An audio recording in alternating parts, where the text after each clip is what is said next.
प्रशंसा की है।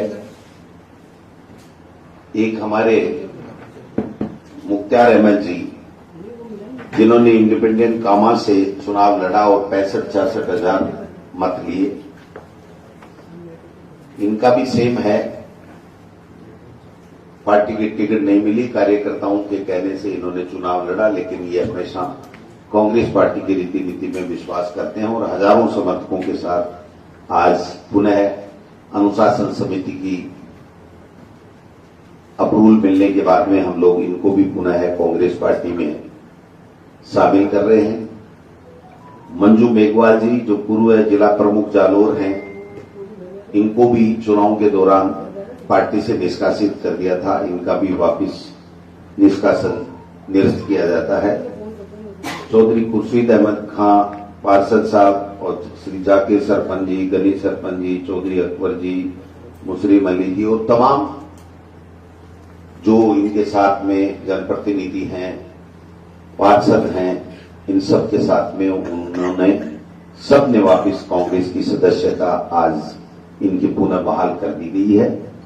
तो मैं इनको प्रदेश कांग्रेस कमेटी की तरफ से बहुत बहुत बधाई और शुभकामनाएं देना चाहता हूं।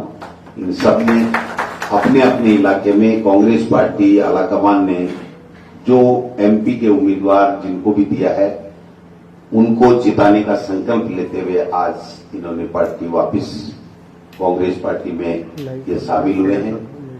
ये सिलसिला जो अनुशासन समिति में काफी एप्लीकेशन पेंडिंग है, सैकड़ों नेताओं की इस तरीके से बात आई है, वो सारी हम अनुशासन समिति को भेज रहे हैं। जो चर्चा उपरांत जो निर्णय आते जाएंगे, हम लोग आपको पुनः तकलीफ देते रहेंगे, बताते रहेंगे। तो यही बात कहते हुए मैं चाहूंगा कि हमारे प्रभारी जी आए हुए हैं, तो ये माला और पट्टा उठा करके इनका स्वागत करेंगे और उनको पुनः काम करने के लिए मौका देंगे। Thank you.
काफी संख्या में आवेदन आए हुए हैं, तो धीरे धीरे जैसे जैसे क्लियरेंस मिल रही है, वैसे वैसे हम लोग इनको पुनः, और कुछ लोग दूसरे दलों से भी संपर्क कर रहे हैं, लेकिन हमारे यहाँ बीजेपी की तरह नहीं है कि ऑफिस में आके जम जाए फिर कहें भगो यहाँ से।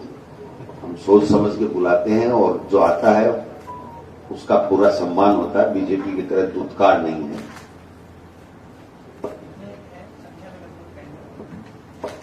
काफी लोग अनुशासन समिति में हमने तकरीबन 50 लोगों का भेजा हुआ है। वो धीरे धीरे जैसे जैसे क्लियरेंस होगा वो हम बताते जाएंगे आपको।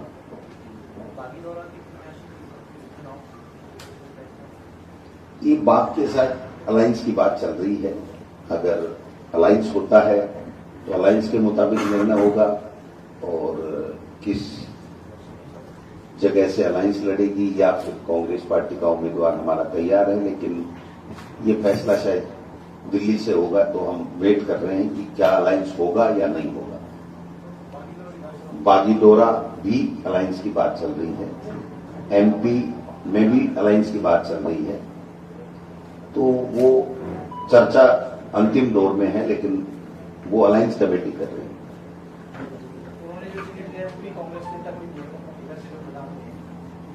जी, बीजेपी के पास उम्मीदवार कहाँ है? तो बीजेपी तो हमारे ले जा रही है, पंजाब में देख लो, आपसे ले जा रही है, कांग्रेस से ले जा रही है, हरियाणा में ले जा रही है। और आज तो मोहन भागवत जी ने बहुत बड़ी बात कह दी, शायद एक नवभारत टाइम्स का वो अखबार था, पता नहीं वो कितना सही है कितना गलत है मैं नहीं कह सकता, लेकिन मेरे इस पे आया था कि वो तो कह रहे हैं कि ये बहुत गलत बात है। उन्होंने अपने बड़े सम्मेलन में ये बात बीजेपी के लिए कही है कि ये क्या हो रहा है।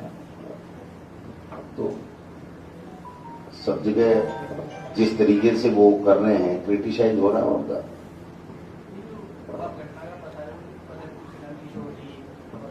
कोटा भी आप जाके आए, कोटा में भी all is well. All is well. Fatehpur Fatehpur में क्या हो गया? बीजेपी में आपस में बीजेपी में तो भाई साहब दिल्ली में भी होगा, आप देखना। आप वो तो आपका गड़ा भरने के बाद में फूटता तो कहीं अति होगी, उससे हमारे कोई फर्क नहीं पड़ता, उससे हमारे कोई फर्क नहीं पड़ता। वो लड़ रहे हैं, वो जाने, उनका काम जाने, हम एकजुट हैं सब जगह। सारे नेता प्रताप सिंह खाचरियावास, मुरारीलाल मीणा, सब लोग ये कह रहे हैं कि मैं तो लड़ना ही नहीं चाहता था, पार्टी की स्थिति कमजोर थी। देखिए आप समझिए, दोनों एमएलए थे, ब्रजकिशोर जी, ब्रजेंद्र ओला जी और वो। तो आप बताओ, एमएलए जीत गया तो वो क्यों कहेगा मैं एमपी लड़ूंगा? लेकिन जो वर्तमान में देश के हालात हैं, जिस प्रकार से बीजेपी हिटलरशाही कर रही है, लोगों को क्रेज कर रही है, डरा रही है, धमका रही है, प्रजातंत्र को खत्म कर रही है, संवैधानिक संस्थाओं का दुरुपयोग कर रही है, तो ऐसे